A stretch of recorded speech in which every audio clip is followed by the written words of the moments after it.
Hey, how are you all doing? It's Tristan here. This time around, I got a pretty crazy story for you guys, and it's definitely a lesser known part of Canadian history. But as always, if you guys enjoy it, don't forget to like and share, and don't worry, I got a lot of GTA stories in the works. The ones I'm working on just take a little bit more time to research, but trust me guys, it'll be worth it in the end. With all that out of the way, let's get right into this story. Within a room. Entry is not necessary.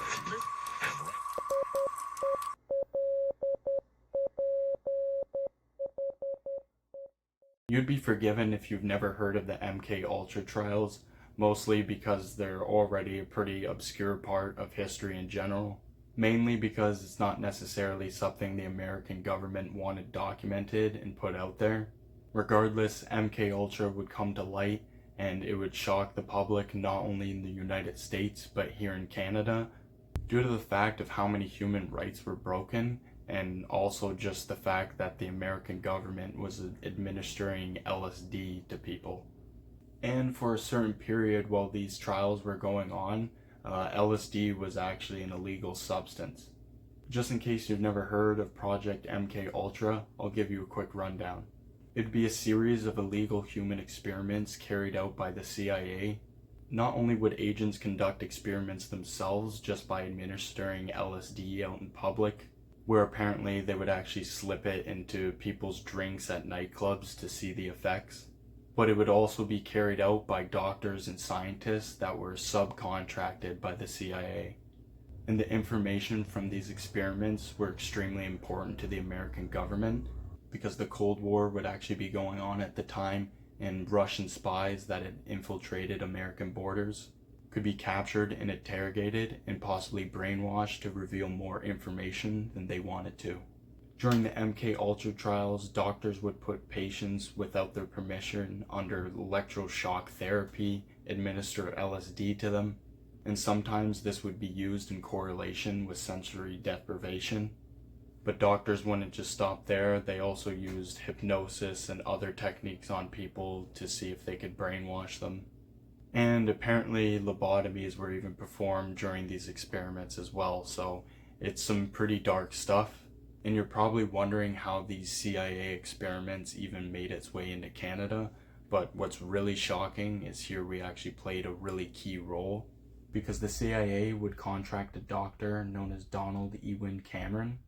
He'd be contracted mostly due to his research and theory in something called psychic driving, which he believed that you could alter somebody's personality through brainwashing them.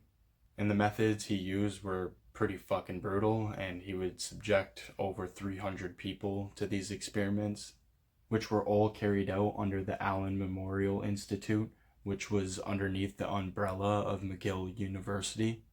And Dr. Cameron basically preyed on his patients which came to him in need. Most of them were suffering from schizophrenia and they believed that he would be able to help them. But instead, Dr. Cameron would perform electroshock therapy on them and going as far as performing electric lobotomies. In some cases, he had also given them LSD prior to the electroshock therapy, which is pretty much just psychological torture, so it's not shocking that a lot of the patients would end up pretty much just gone. He would also perform these operations in tandem with audio experimentation, where he'd play a word or a phrase over thousands of times in a loop. Dr. Cameron's belief was that you could break down somebody's personality, therefore you could build it back up in your own image. Which is some pretty scary shit to think about, because this isn't just brainwashing people for interrogation, but you could literally brainwash them to make them think that there was somebody else and get them to do your bidding. These trials took place between 1957 and 1964, and it left most patients, like I said, either brain dead or, best case scenario, their personality was completely altered by the experiments. Dr. Cameron would never serve justice because he actually had a heart attack while climbing a mountain in 1964. And these trials wouldn't end till 1973, and then eventually they became open to the public in 1975. It's a lesser known part of Canadian history, but I definitely think it deserves to be told. because it not only affected these people that were experimented on, but it also had implications on their families as well. But I hope you guys thought that story was interesting. I know it's a sadder one and it's pretty dark at the same time. But if you guys did enjoy it, like I said, don't forget to like and share because it really helps us in the algorithm. And if you guys have something to add, don't forget to leave any comments because you know we love to talk to you guys. And with that being said, I think I'm actually losing my voice a bit. So you guys have a good one and I'll catch you in the comments.